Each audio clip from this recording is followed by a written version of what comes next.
జూబ్లీహిల్స్ ఉప ఎన్నికల్లో మినిస్టర్స్ ప్రచార జోరును పెంచారు. గల్లీ గల్లీ తిరుగుతూ క్యాంపెయినింగ్ చేస్తున్నారు. ఎర్రగడ్డలో మంత్రి తుమ్మల నాగేశ్వరరావు ప్రచారం చేశారు.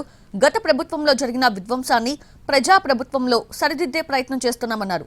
అందుకోసం చాలా సమయం కావాలంటున్న తుమ్మల నాగేశ్వరరావుతో మా ప్రతినిధి చారి ఫేస్ టు ఫేస్ ఇప్పుడు చూద్దాం. కాంగ్రెస్ ప్రచారం కొనసాగుతుంది. ఎర్రగడ్డలో మంత్రి తుమ్మల నాగేశ్వరరావు ఎన్నికల ప్రచారంలో ఆయనతో మాట్లాడదాం. ప్రచారం ఎలా జరుగుతుంది, పరిస్థితి ఏంటని. సార్, ప్రచారం ఎలా నడుస్తుంది సార్?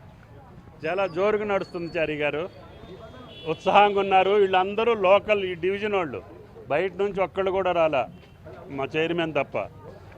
ప్రతిరోజు ఇంటింటికి తిరిగి రేవంత్ రెడ్డి గారి పాలన కావచ్చు, గత 2 సంవత్సరాల కాంగ్రెస్ పాలన కావచ్చు, పేదలకు జరిగినటువంటి సంక్షేమం కావచ్చు, ఏ రోజున కూడా రేషన్ కార్డుల కోసం అలమటించినటువంటి పేదలకి రేషన్ కార్డులు వచ్చినాయని, దొడ్డు బియ్యం తినలేక బాధపడ్డటువంటి పేదలకి ఈ రోజున సన్న బియ్యం వస్తున్నాయని, అదేవిధంగా 200 యూనిట్ల కరెంటు వస్తుందని, లేనటువంటి వాళ్ళకి ఇందిరమ్మ ఇళ్ళు వచ్చినాయని, ఇటువంటి సంక్షేమం పేదల కోసం ఏనాడు వీళ్ళు ఊహించినటువంటి రీతిలో రేవంత్ రెడ్డి గారి నాయకత్వంలో కాంగ్రెస్ ప్రభుత్వం చేసిందనే సంతృప్తి పేద ప్రజల్లో ఉంది. సార్, టీఆర్ఎస్ చెప్తుంది 10 ఏళ్ల పాలనకి ఇప్పుడు 2 ఏళ్లలో పాలనకి చూస్తే ఇది మొత్తం విధ్వంసం చేసింది, ఇది బుల్డోజర్ ప్రభుత్వం అని.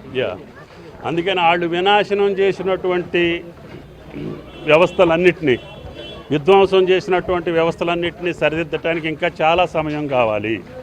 అయినా సరే మంచి పథకాలు అనుకున్నటువంటి ఏ ప్రభుత్వంలో, అది రాజశేఖర రెడ్డి గారి ప్రభుత్వం కావచ్చు, తెలుగుదేశం ప్రభుత్వం కావచ్చు, లేదు కేసీఆర్ ప్రభుత్వం కావచ్చు, ఆ ప్రభుత్వంలో ప్రవేశపెట్టినటువంటి మంచి పథకాలు ఏమన్నా ఉంటే కొనసాగించుకుంటూనే, అది కళ్యాణ లక్ష్మి కావచ్చు, లేదు పెన్షన్ల పథకం కావచ్చు, వాటిని కొనసాగించుకుంటూనే కాంగ్రెస్ ప్రభుత్వం ఇందిరమ్మ రాజ్యం అని చెప్పి ప్రజాపాలనలో ఇంకా మిగిలినటువంటి సంక్షేమం ఏదైతే మేము గ్యారంటీ ఇచ్చామో వాటిని కూడా కొనసాగిస్తున్నటువంటి ఏకైక ప్రభుత్వం భారతదేశంలో తెలంగాణ ప్రభుత్వం.